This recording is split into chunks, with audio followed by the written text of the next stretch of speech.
Halo semuanya, kenalin aku Zahra Tuaini dengan NIM 2510521011 dari mata kuliah Hukum Bisnis R1. Nah, di video ini aku akan membahas tentang PKPU atau penundaan kewajiban pembayaran hutang. Nah, topik kali ini sangat penting dalam bisnis dan hukum karena seringkali dalam praktiknya sebuah perusahaan atau seseorang yang memiliki utang belum tentu langsung dinyatakan pailit atau tidak mampu membayarnya. Masih ada jalan hukum yang dapat ditempuh agar debitor memiliki kesempatan untuk memperbaiki keadaan keuangannya, yaitu melalui mekanisme PKPU ini. Yang pertama, masuk tentang pengertian PKPU. Nah, secara sederhana, PKPU atau penundaan kewajiban pembayaran utang adalah proses hukum yang memberikan waktu kepada debitur untuk menunda pembayaran utang-utangnya kepada para kreditur. PKPU tidak sama dengan pailit. Kalau pailit berarti perusahaan itu sudah tidak mampu lagi untuk melunasi utangnya dan akan dilakukan pembagian aset oleh kurator. Sedangkan PKPU masih memberi peluang bagi debitur yang sebenarnya masih punya potensi usaha, tapi hanya membutuhkan waktu dan restrukturisasi agar bisa bangkit kembali. Nah, selanjutnya, dasar hukum PKPU atau penundaan kewajiban pembayaran utang ini terdapat dalam Undang-Undang Nomor 37 Tahun 2004 tentang kepailitan dan penundaan kewajiban pembayaran utang. Melalui aturan ini, PKPU menjadi salah satu sarana hukum yang adil bagi kedua belah pihak, baik kreditur maupun debitur. Yang kedua, aku akan membahas tentang tujuan PKPU. Nah, tujuan utama dari PKPU itu sendiri adalah untuk memberikan kesempatan bagi debitur yang masih memiliki potensi usaha untuk memperbaiki kondisi keuangannya. Selain itu, ada juga tujuan lain dari PKPU adalah untuk mencegah terjadinya kepailitan, di mana kepailitan tersebut akan merugikan berbagai pihak seperti karyawan, kreditur, maupun pihak ketiga. Jadi, dengan adanya PKPU, kedua belah pihak antara kreditur dan debitur bisa mencari solusi terbaik melalui perdamaian.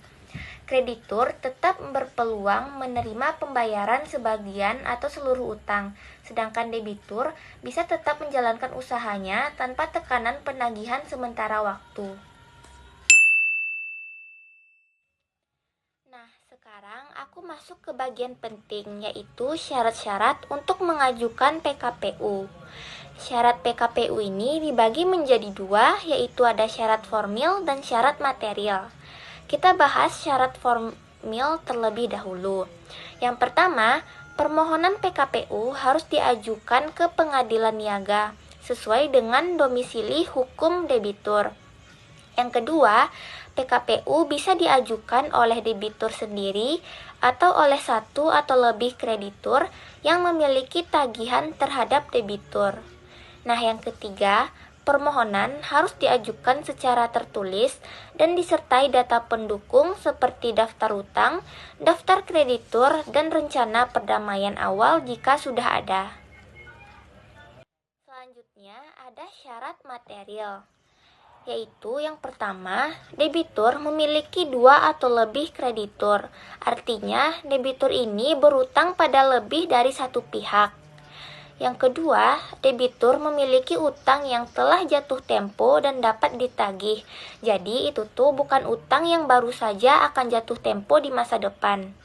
Yang ketiga, debitur ini memiliki itikat baik dan kemampuan potensial untuk membayar utang, misalnya dengan memperbaiki usahanya atau mencari investor baru. Jadi, apabila semua syarat ini terpenuhi, maka pengadilan dapat menetapkan PKPU sementara terhadap debitur.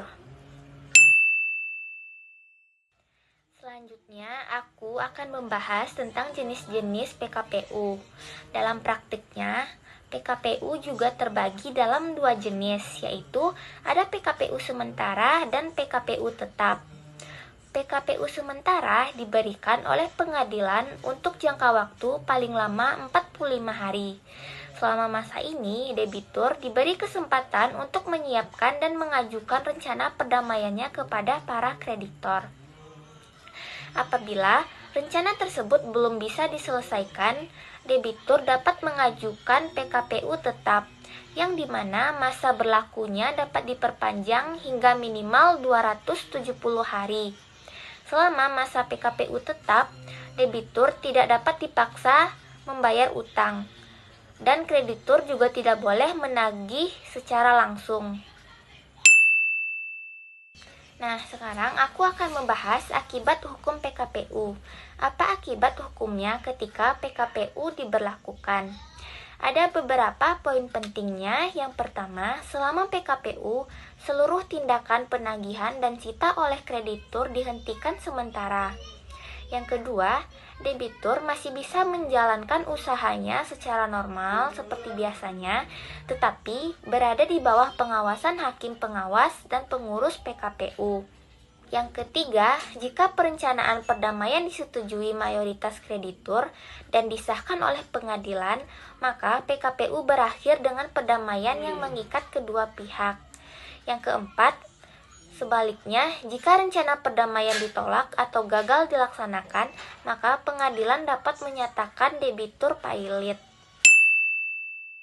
Jadi, sebagai penutup, dapat aku simpulkan bahwa PKPU ini merupakan jalan tengah antara pembayar utang dan kepailitan.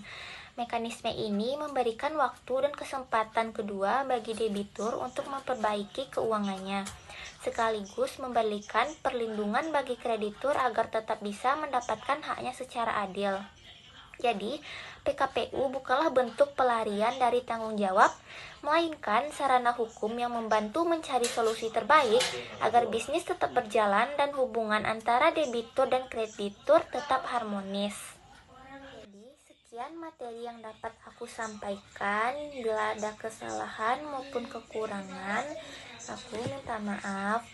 Jadi, terima kasih untuk yang telah menyimak. Assalamualaikum warahmatullahi wabarakatuh.